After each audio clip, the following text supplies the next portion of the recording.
এক সিভিক ভলান্টিয়ারের তৎপরতায় স্কুল থেকে অ্যাডমিট কার্ড সংগ্রহ করে উচ্চ মাধ্যমিক পরীক্ষায় বসালো এক ছাত্রীকে। জানা গেছে পূর্ব বর্ধমান জেলার নাদনঘাট থানার জালুইডাঙ্গা গোপালচন্দ্র পাল বালিকা বিদ্যালয়ের ছাত্রী লক্ষ্মী বসাক।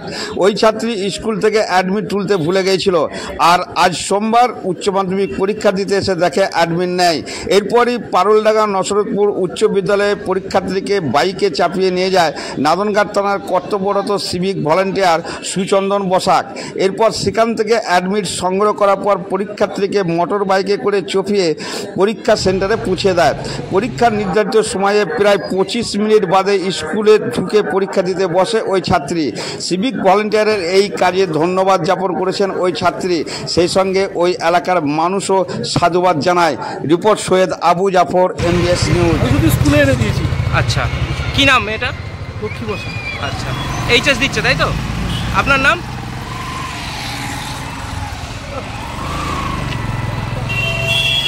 কোন স্কুল?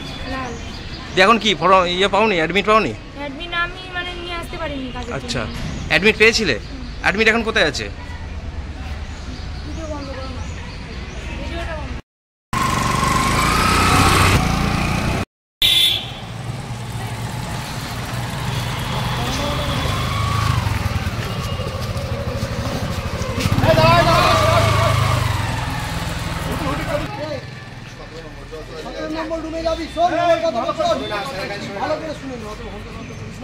এটা আমি রেখে দিলাম। হ্যাঁ, তুই আমার কাছে নিয়ে যাবি, নাহলে এটা ভুল লিখে ফেলবি আবার তুই। হ্যাঁ, এটা আগে বলবি তুই এটা থেকে পরীক্ষা দিবি। হ্যাঁ, যাও যাও যাও যাও, আস্তে আস্তে। অনেক সময় আছে।